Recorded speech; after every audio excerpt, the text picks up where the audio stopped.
विधानसभा के विशेष सत्र में 6 फरवरी को यूनिफॉर्म सिविल कोड यूसीसी का ड्राफ्ट पेश किया जाएगा। सुबह 11 बजे ड्राफ्ट विधानसभा में टेबल पर होगा। उसके बाद सत्ता पक्ष और विपक्ष में यूसीसी को लेकर चर्चा की जाएगी। मुख्यमंत्री पुष्कर सिंह धामी ने कहा है कि जिस वक्त का लंबे समय से इंतजार था वह वक्त आ गया है। कल सदन के भीतर यूनिफॉर्म सिविल कोड का ड्राफ्ट पेश किया जाएगा। उन्होंने कहा कि प्रदेश की 1.25 करोड़ जनता ही नहीं बल्कि देश भर की निगाहें उत्तराखंड की ओर हैं। लोग देख रहे हैं कि उत्तराखंड में यूनिफॉर्म सिविल कोड लागू होने जा रहा है।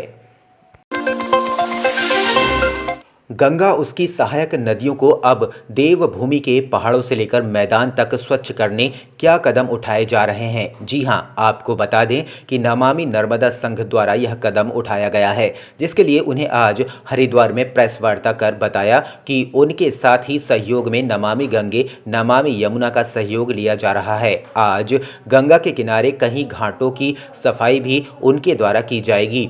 इसके साथ ही कल हर की पौड़ी पर एक कार्यक्रम का आयोजन भी किया जा रहा है, जिसमें प्रधानमंत्री नरेंद्र मोदी के भाई पंकज मोदी कार्यक्रम में मौजूद रहेंगे।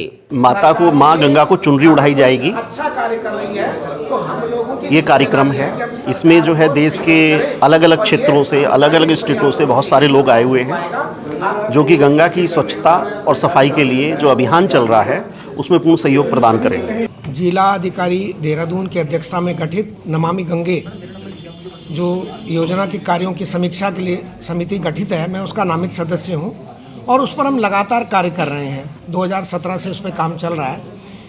अब ये जो भी कोई योजनाएं हैं भारत सरकार की, चाहे राज्य सरकार की हों, कोई भी योजना, सिर्फ नमामि गंगे नहीं, जब तक उसमें सामाजिक सहयोग नहीं मिलेगा उस योजना के क्रियान्वयन को सफलता प्राप्त करने में हम 100% सफल नहीं हो सकते हैं। इसलिए इसमें समाज की सामुदायिक जो जिम्मेदारी है वो पहली जिम्मेदारी है और उनका आना बहुत ज़रूरी है।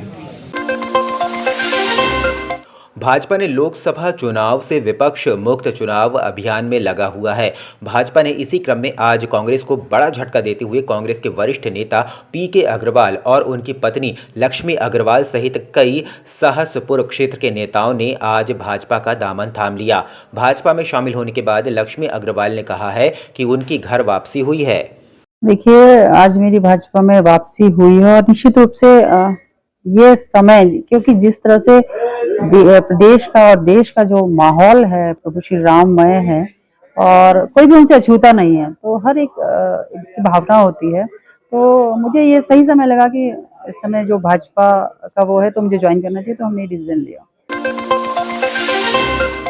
विकासनगर के चकराता रोड डाक पत्थर रोड तिराहा के पास न्यू राणा ज्वेलर्स की दुकान है, जिसमें कि दिन दहाड़े 3 लुटेरे न्यू राणा ज्वेलर्स की दुकान में घुस गए और तमंचे की नोक पर लूट करने का प्रयास किया। लेकिन ज्वेलर्स की सतर्कता के चलते एक लुटेरे को ज्वेलर्स ने ही वहीं पकड़ लिया। इसके बाद लुटेरे को पुलिस के हवाले कर दिया गया है। वहीं ज्वेलर्स के द्वारा बताया जा रहा है कि 3 लुटेरे उसकी दुकान में आए थे और सोने की चेन देख रहे थे। मेरी दुकान पे जी 3 लोग आए। पहले एक आया बंदा, वो कहने लगा चैन दिखाओ। मैंने जब हुलिया देखा तो मैंने कहा भाई कुछ, खैर उनको मैंने कहा बैठो। तो इतने में वो दूसरा आया बंदा और एक ने मेरे यहाँ पे वो गन लगा दी, बट कट्टा जो भी था उसके पास। तो फिर मैंने उसको धक्का दिया तो उसने मेरे 2-3 यहाँ मारे। तो मैं उछल के उसके ऊपर चढ़ पड़ा, फिर यहाँ गिर गया मैं।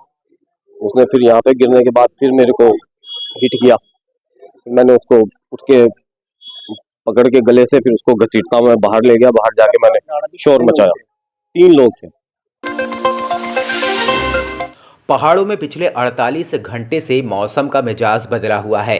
खासकर चमोली जनपद के ऊंचाई वाले इलाकों सहित जोशीमठ क्षेत्र की ऊंची पहाड़ियों पर वेस्टर्न डिस्टर्बेंस का जबरदस्त असर देखने को मिल रहा है। विंटर डेस्टिनेशन औली सहित बद्रीनाथ, लोकपाल घाटी, नीति, माणा घाटी में जबरदस्त हिमपात होने की खबर है, तो निचला इलाका आज सुबह से ही पूरी तरह से कोहरे के आगोश में है। चमोली जिले में सुबह तक सबसे अधिक रिकॉर्ड 25.5 mm बारिश दर्ज की गई है।